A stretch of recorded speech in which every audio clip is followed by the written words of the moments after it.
आसतु आज आम करवा मटन कषा।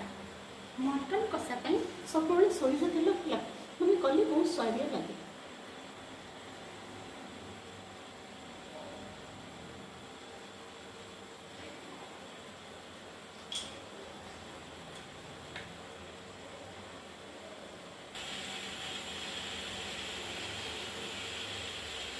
नरम हो सारापर से खड़ा मसला पकेबे।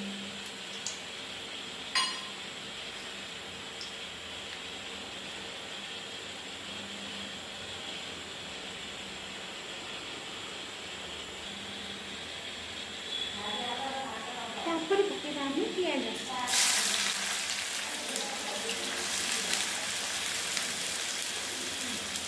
कषारे आप जिते अधिक पिज क्वांटिटी देते से अधिक टेस्ट लगे।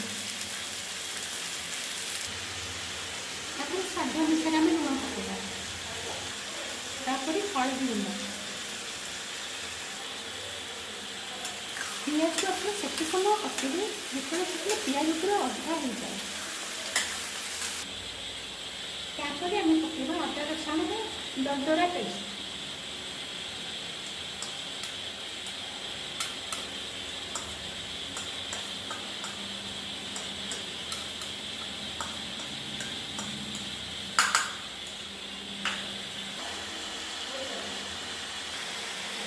तापर आम पकेबा लंका गुंड। आप राग अनुसार निजे लंका गुंड को कम अधिक करें। सहित आम कि पकेबा टमाटो भलसे कषा। जेहेतु आम कथा मांस करें कषि कषि कर आम पकेबा सीझा मांस। मुझे आगुरी 500 ग्राम मटन आनी सीझे रखी से लुण हलदी देगी आप सीझे रखिए। तापर पिज तुम कषि सारापर मटन को से पुणी कषिले।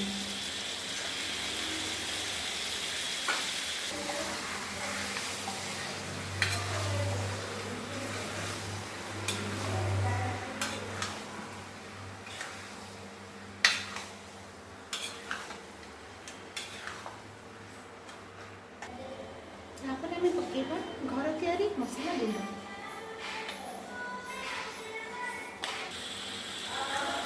गुंड से कम से कम आप 15 टू 20 मिनट कषिले।